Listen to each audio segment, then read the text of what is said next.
ఓం గంగణవదే నమ.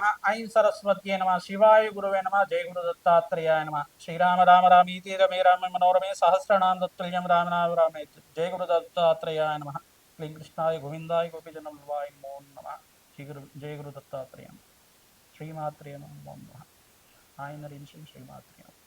యూట్యూబ్ ప్రేక్షకులకు అందరికీ కూడా నమస్కారం అండి. నేను పాలపర్తి గున్నా శర్మ. ప్రధానంగా మీకంతా కూడా జ్యోతిష్య ఫలితాలంతా కూడా మాస ఫలితాలంతా కూడా విశ్లేషణ చేయడం జరుగుతుంది. ఈ రోజున మన యొక్క విశేషం ఏంటిదంటే ప్రధానంగా చూసుకుంటే ఈ యొక్క మేషాది ద్వాదశ రాశులకి ప్రధానంగా అంతా కూడా మేషాది ద్వాదశ రాశులకి ఈ యొక్క రవి సంక్రమణం అంతా కూడా ఏ రకంగా గోచారరీత్యా గ్రహాల యొక్క స్థితిగతి మేరకు అంతా కూడా చెప్పడం జరుగుతుంది. విశేషంగా అంతా కూడా చూసుకుంటే ఈ యొక్క సూర్య భగవానుడు అంతా కూడా మిథున సంక్రమణం చేసినప్పుడు ప్రధానంగా చూసుకుంటే మిథున రాశిలో అంతా కూడా బృహస్పతి మరియు బుధుడు మరియు రవి కలయికతోటి అంతా కూడా సంచారం చేయడం త్రిగ్రహ కూటమి అంటారు. దీన్నంతా కూడా ఈ యొక్క త్రిగ్రహ కూటమి యొక్క ఫలితాలంతా కూడా విశేషంగా అంతా కూడా చూసుకుంటూ గ్రహాల యొక్క స్థితిగతి మేరకి గోచార చక్రవశాత్తు వివిధ గ్రహాల యొక్క ఫలితాలంతా కూడా చెప్పుకుంటూ మానస ఫలితాలుగా ఈ యొక్క ఫలితాలంతా కూడా చెప్పుకోవడం జరుగుతుంది. విశేషంగా జూన్ నెల మాసంలో ప్రధానంగా చూసుకుంటే కనుక ఈ యొక్క 15వ తారీఖు తర్వాత రవి అంతా కూడా మిథున రాశిలో సంచారం చేయడం విశేషంగా ఈ యొక్క మేషాది ద్వాదశ రాశుల వాళ్ళకి ఎటువంటి ఫలితాలు ఇస్తున్నారో తెలుసుకుందాం. ప్రధానంగా చూసుకుంటే సూర్య భగవానుడు ఆదిత్యుడు అంతా కూడా ఆరోగ్య ప్రదాత ప్రత్యక్ష మహేశ్వరుడిగా ప్రధానంగా చెప్పుకోవడం జరుగుతుంది. ప్రత్యక్ష దేవుడిగా ప్రత్యక్ష భగవానుడిగా అంతా కూడా దేవతా స్వరూపంగా ప్రతినిత్యం కూడా అందరూ కొలుస్తూ ఉంటారు. ఎవరైతే కనుక ప్రతినిత్యం కూడా ఓం సూర్యాయ నమ, అర్కాయ నమ, మిత్రాయ నమ, బాణవే నమ, పుషాయ నమ, ప్రచండ తేజసే నమ, సర్వలోక పితామహే నమ, ఆదిత్యాయ నమ, బాణవే నమ, మిత్రాయ నమ, ఇటువంటి నామాలతోటి ద్వాదశ నామాలతోటి నిత్యమంతా కూడా సూర్య భగవాన్ని కొలుస్తూ ఉంటారు. నిత్యమంతా కూడా సూర్య నమస్కారాలు చేసుకుంటూ ఉంటారు. వాళ్ళకంతా కూడా సంపూర్ణ సూర్యగ్రహ అనుగ్రహం అంతా కూడా లభిస్తూ ఉంటుంది. తద్వారా మీకు అంతా కూడా శరీర ఆరోగ్యం అంతా కూడా లభించి ఆత్మశక్తి ఆత్మశుద్ధి అంతా కూడా జరుగుతూ ఉంటుంది. సూర్య భగవానుడు అంతా కూడా ఆరోగ్య ప్రదాత సత్యవాక్ పరిపాలన చేసే గ్రహంగా చెప్పడం జరుగుతుంది. నిత్యమంతా కూడా సకల వేదాలకి శాస్త్రాలకి అంతా కూడా అధిష్టాన దేవతగా చెప్పడం జరుగుతుంది. ప్రధానంగా ఈ యొక్క గ్రహాల యొక్క స్థితిగతి మేరకు చూసుకుంటే కనుక సూర్య భగవానుడు మరియు బుధాదిత్య యోగం కలిసినప్పుడు ప్రధానంగా చూసుకుంటే కనుక ఈ యొక్క ఫలితాలంతా కూడా ఏ రకంగా ఉంటాయంటే ప్రధానంగా చూసుకుంటే కనుక ఈ యొక్క ప్రతినిత్యం కూడా గవర్నమెంట్ కాంట్రాక్ట్స్ రావాలన్నా గవర్నమెంట్ జాబ్స్ రావాలన్నా ప్రభుత్వ రంగంలో సంస్థలో మీకు అంతా కూడా కాంట్రాక్ట్స్ లభించాలి, మంచి లావాదేవీలు జరగాలి, ప్రభుత్వ రంగ సంస్థల నుంచి మీకు ఆర్థికమైన ఉన్నత స్థితి కలగాలి అని చెప్పేసి అంటే కనుక మరి ఈ సూర్య భగవానుడి అనుగ్రహము బుధుడు అనుగ్రహం విశేషంగా ఉండాలి, బృహస్పతి అనుగ్రహం కూడా ఉండాలి. ఈ యొక్క గ్రహాల యొక్క స్థితిగతి మేరకు అంతా కూడా ఈ యొక్క బుధుడంతా కూడా ప్రధానంగా చూసుకుంటే ఇక్కడంతా బుధుడు ప్రధానంగా వ్యాపార ప్రదాత ప్రధానంగా బుద్ధి శక్తినిచ్చే గ్రహంగా మేధాశక్తి ఇచ్చే గ్రహంగా చెప్పడం జరుగుతుంది.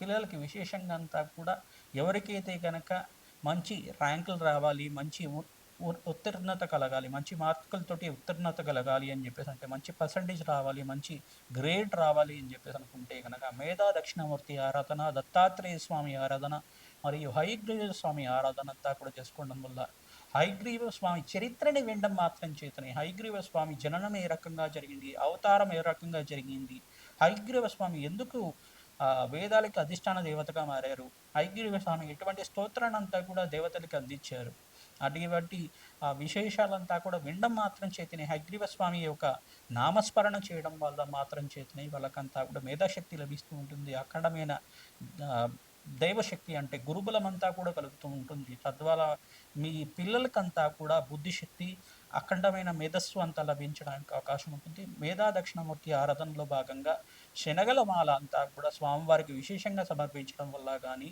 పసుపుతో అభిషేకం విశేషంగా చేయడం వల్ల కానీ, మేధా దక్షిణమూర్తి స్వామివారికి కానీ మరియు దత్తాత్రేయ స్వామివారికి కానీ ఇట్లా అభిషేకం చేయడం వల్ల పసుపు రంగు వస్త్రానంతా కూడా స్వామివారి సమర్పించి నమస్కారం చేసుకోవడం మాత్రం చేతనే గురువారం రోజున ఇటువంటి ఫలితాలంతా కూడా లభించుతుంది. బుధవారం పూట ఎవరైతే దక్షిణామూర్తి ఆరాధన విశేషంగా చేస్తూ ఉంటారో బుద్ధిశక్తి లభిస్తూ ఉంటుంది.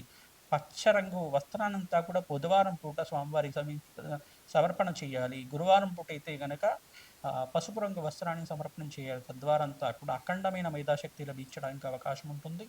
ఈ యొక్క వేద దక్షిణమూర్తి ఆరాధన చేయడం వల్ల ఈ యొక్క దక్షిణామూర్తి ఆరాధన వల్ల కానీ ఈ యొక్క హయగ్రీవ స్వామి ఆరాధన వల్ల కానీ అఖండమైన మేధాశక్తి లభించడానికి అవకాశం ఉంటుంది. విదేశంలో స్థిరత్వం లభిస్తుంది.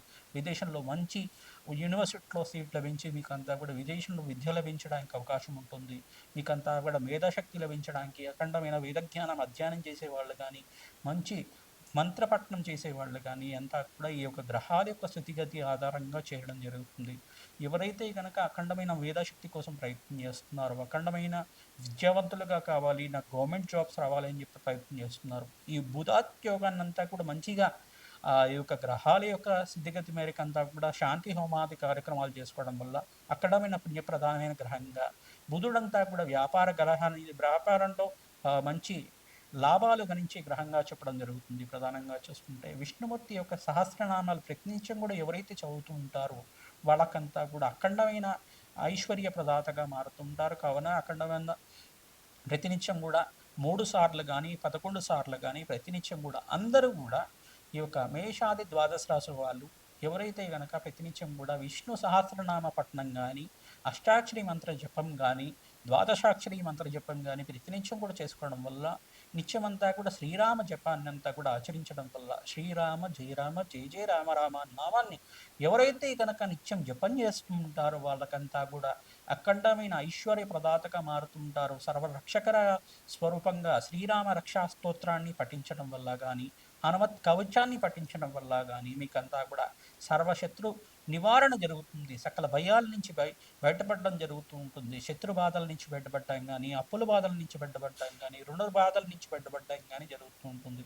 ప్రతినిత్యం కూడా ఈ యొక్క గ్రహాల యొక్క స్థితిగతి అంతా కూడా గోచారరీత్యా గ్రహాలంతా కూడా ఏ రకంగా ఫలితాలు ఇస్తున్నాయి చూసుకుందాం. ప్రధానంగా చూసుకుంటే ఇక్కడ సూర్య భగవానుడు అంతా కూడా ఈ యొక్క వృషభ రాశి నుంచి మిథున రాశికి అంతా కూడా సంచారం చేయడం, మరియు బుధుడు బృహస్పతి మరియు రవి భగవానుడు అంతా కూడా సూర్య భగవానుడి కలియకతో మిథున రాశిలో సంచారం చేయడం, ఇక్కడ కర్కాటక రాశి నుంచి నిత్యస్థానం నుంచి బయటపడిన అంగారకుడు అంతా కూడా ఈ యొక్క 25వ తారీఖు తర్వాత, జూన్ నెల మాసం 25వ తారీఖు తర్వాత ఆ రోజున కేతు కలయికతోటి సింహరాశిలో సంచారం చేయడం, మరియు కుంభరాశిలో అంతా కూడా రాహు సంచారం చేయడం, మీనరాశిలో ఈ యొక్క శని భగవానుడు అంతా కూడా సంచారం చేయడం, మరియు ఇక్కడ మేషరాశిలో అంతా కూడా శుక్రుడు సంచారం చేయడం, ఇక్కడ రాహుకేతులంతా కూడా కాలసర్ప దోషంలో అంతా కూడా గ్రహస్థితి అంతా కూడా ఒక స్తంభంలో ఉండడం అనేది జరుగుతూ ఉంటుంది.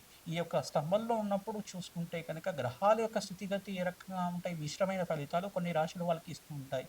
ప్రధానంగా ఈ యొక్క స్థితి నుంచి బయటపడి, గ్రహదోషం నుంచి బయటపడి నివారణ చేసుకుంటే కనుక అఖండ రాజయోగము, ధనప్రాప్తి లభించడానికి, అఖండమైన వ్యాపారం అభివృద్ధి కలగడానికి అవకాశం ఉంటుంది. విదేశంలో స్థిరత్వం కోసం ప్రయత్నం చేసుకోవచ్చు. మంచి గవర్నమెంట్ కాంట్రాక్ట్స్ కోసం ఎవరైతే ప్రయత్నం చేసుకుంటారో మంచి గవర్నమెంట్ కాంట్రాక్ట్స్ లభించడానికి అవకాశం ఉంటుంది. విదేశంలో మీకు కూడా పేరు ప్రఖ్యాతులు లభించడానికి, కీర్తి ప్రతిష్టలు పెరగడానికి అవకాశం ఉంటుంది. ప్రధానంగా అందరికీ కూడా ఈ యొక్క నవగ్రహ శాంతి హోమాది కార్యక్రమాల్లో కానీ, ఈ యొక్క దత్తాత్రేయ హోమాది కార్యక్రమాల్లో కానీ ఎవరైతే పాల్గొంటూ ఉంటారో విశేషంగా అంతా కూడా లక్ష్మీ కుబేర హోమ శాంతి కార్యక్రమంలో పాల్గొనడం వల్ల అఖండమైన ఐశ్వర్య ప్రదాతగా మారుతూ ఉంటుంది. కావున గోమాత సేవ చేయండి. విశేషంగా ఎవరైతే కనుక గోమాత సేవ చేస్తూ ఉంటారో ప్రతినిత్యం కూడా తద్వారా అఖండమైన శుభ ఫలితాలు రావడానికి, అఖండమైన పుణ్యప్రాప్తి లభించడానికి ఆస్కారం ఉంటుంది. శ్రీకృష్ణ ఆలయంలో ప్రధానంగా ఎవరైతే కనుక శ్రీకృష్ణ పరమాత్మకి ప్రతినిత్యం కూడా ఈ యొక్క పుష్పాలంకరణ చేయడం కానీ, వస్త్రాలంకరణ చేయడం కానీ,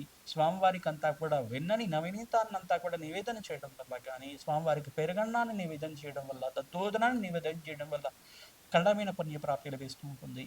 శ్రీకృష్ణాలయాన్ని దర్శనం మాత్రం చేతనే కోటి జన్మల పుణ్యప్రాప్తి లభిస్తూ ఉంటుంది. కావున ఎవరైనా కానీ శ్రీకృష్ణ పరమాత్మ యొక్క దర్శన భాగ్యం చేసుకోండి. ప్రతినిత్యం కూడా పుణ్యక్షేత్ర దర్శనం కానీ, ఈ యొక్క దేవాలయ ప్రాంగణంలో మీ ఇంటి దగ్గర ఉండే దేవాలయంలో శ్రీకృష్ణ దేవాలయంలో దర్శనం చేసుకొని 108 ప్రదక్షిణాలు చేయడానికి ప్రయత్నం చేయండి. ప్రతినిత్యం కూడా గురువారం రోజున, శుక్రవారం రోజున, ఈ యొక్క ఆదివారం రోజున ఎవరైతే ప్రతినిత్యం కూడా చేస్తూ ఉంటారో అఖండమైన పుణ్యప్రాప్తి లభిస్తుంది.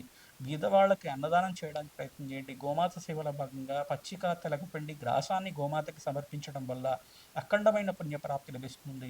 మేషాది ద్వాదశ రాశుల వాళ్ళకి ఈ యొక్క రవి సంక్రమణము, బోధాదిత్య యోగము మరియు గురువు కలియిక, త్రిగ్రహ కూటమి కలియిక అంతా కూడా ఏ రకంగా విశేషంగా ఈ యొక్క మేషాది ద్వాదశ రాశుల వాళ్ళకి గ్రహాల యొక్క స్థితిగతి మేరకి గోచారించే ఫలితాలంతా కూడా చెప్పడం జరుగుతుంది. కావున విశేషంగా ఈ ఫలితాలంతా కూడా చెప్పుకుందాం.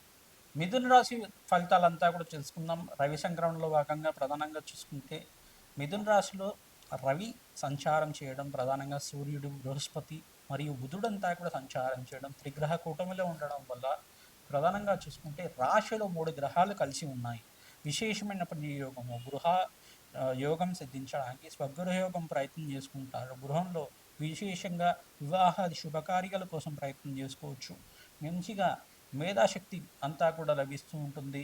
విదేశంలో మీకంతా కూడా విద్య కోసం ప్రయత్నం చేసుకోవచ్చు. విదేశంలో ప్రధానంగా చూసుకుంటే విదేశంలో స్థిరత్వం కోసం ఎవరైతే వెళ్ళాలనుకుంటున్నారో ఇంగ్లాండ్, ఆస్ట్రేలియా మరియు వివిధ దేశాలకి, మిడిల్ ఈస్ట్ దేశాలకు కానీ, యూరోపియన్ కంట్రీస్ కానీ వెళ్ళాలనుకుంటున్నారు. ప్రధానంగా మీరంతా కూడా మంచి అవకాశాలు సిద్ధించడానికి అవకాశం ఉంటుంది. అమెరికా మినహా మిగతా దేశాల్లో అంతా కూడా ఎవరైతే స్థిరత్వం కోసం ప్రయత్నం చేసుకుంటారో మీకంతా కూడా మంచి అవకాశాలు లభించడానికి అవకాశం ఉంటుంది.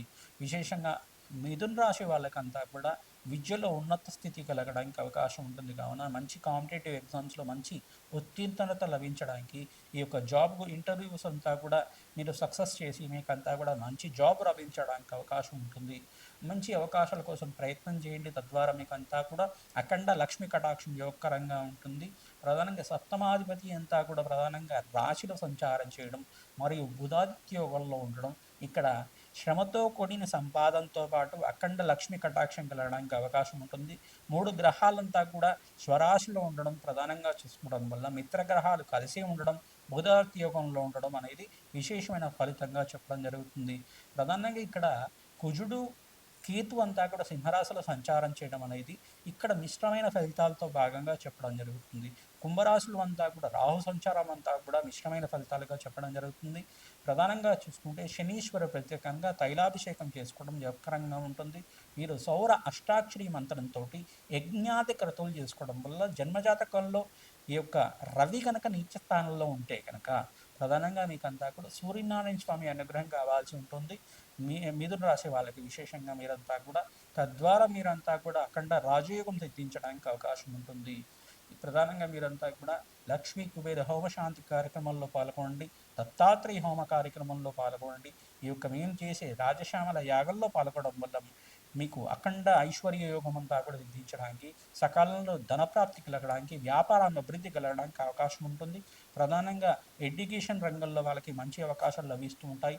గవర్నమెంట్ కాంట్రాక్ట్స్ లభించడానికి అవకాశం ఉంటుంది. మంచి వ్యాపారవేత్తలకు అంతా కూడా మంచి అవకాశాలు లభిస్తూ ఉంటుంది. ప్రైవేట్ రంగంలో వాళ్ళకు కూడా మంచి అవకాశాలు లభిస్తూ ఉంటాయి.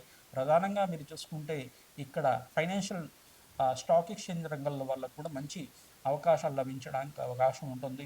ఈ యొక్క కామర్స్ అంతా కూడా ప్రధానంగా చూసుకుంటే వ్యవసాయ రంగంలో ఉండే వాళ్ళకి, వ్యవసాయస్తులకంతా కూడా ప్రధానంగా వ్యవసాయం చేసే వాళ్ళకి, ప్రధానంగా రైతులకంతా కూడా మంచి అవకాశాలు లభించడానికి, మంచి పంట అంతా కూడా సకాలంలో పండడానికి అవకాశం ఉంటుంది. మీకంతా కూడా ఐశ్వర్యోగం అంతా కూడా లభించడానికి ప్రతినిత్యం కూడా అన్నదానం చేయడానికి ప్రయత్నం చేయండి. దేవాలయం ప్రాంగణంలో కానీ, బీదవాళ్ళకి కానీ మీ చేతితోటి నలుగురికి అన్నం పెట్టడానికి ప్రయత్నం చేయండి. తద్వారా మీకంతా కూడా ఐశ్వర్యయోగం సిద్ధించడానికి అవకాశం ఉంటుంది. బీదవాళ్ళకి విశేషంగా ఎవరైతే కనుక అనాథాశ్రమంలో వెళ్తే కనుక అనాథాశ్రమంలో మీ చేతితోటి కొత్త బట్టలు ఏమైనా పెట్టడానికి, అనాథ పిల్లలకు కానీ, అనాథల్లో ఉండే వృద్ధులకైనా కానీ మెడిసిన్స్ కొనడానికి ప్రయత్నం చేయండి. మీ చేతితోటి ఏమైనా మందులు కొనిచ్చండి. బీదవాళ్ళకంతా కూడా ఏదైనా సహాయం చేయడం వల్ల అఖండ రాజయోగం సిద్ధించడానికి అవకాశం ఉంటుంది. విశేషంగా ఈ యొక్క ఫలితాలంతా కూడా మంచి యోగకరంగా ఉండడానికి పురుష సూక్త విధానంగా, నారాయణ మూలమంత్ర విధానంగా అంతా కూడా యజ్ఞాతి క్రతువులు ఆచరించిన వాళ్ళకి అఖండ పుణ్యప్రాప్తి లభిస్తూ ఉంటుంది. చికాకులు కానీ, కోర్టు కేసుల్లో ఎవరైనా ఇబ్బంది పెడుతుంటే, ఈ యొక్క లావాదేవీలంతా కూడా నష్టపోతూ ఉంటే, వ్యాపారంలో నష్టం జరుగుతూ ఉంటే పురుషసూక్త శ్రీసూక్త విధానంగా సంపుటితంగా మహాలక్ష్మి లక్ష్మీ కుబేర హోమము, నారాయణ మూలమంత్ర హోమం అంతా కూడా ఆచరించడం వాళ్ళకి అఖండ పుణ్యయోగం అంతా కూడా సిద్ధించడానికి అవకాశం ఉంటుంది. ప్రధానంగా చూసుకుంటే బుధుడికి ప్రీతికరంగా పెసర్లు దానం చేసుకోవడం, సూర్య భగవానుడికి ప్రీతికరంగా గోధుమ పిండి దానం చేయడం యోగకరంగా ఉంటుంది. దక్షిణ సహితంగా వేద బ్రాహ్మణ ఆశీర్వాదం తీసుకోవడం వల్ల అఖండ పుణ్యయోగం సిద్ధించడానికి అవకాశం ఉంటుంది. ఓం సూర్యాయ నమః, అర్కాయ నమః, మిత్రాయ నమః, భానవే నమః, పూషాయ నమః, మార్తాండాయ నమః, సర్వలోక పితామహాయ నమః, ప్రచండతేజసే నమః, ఆరోగ్యప్రదాయకరాయ నమః, ఓం మిత్రాయ నమః, భానవే నమః.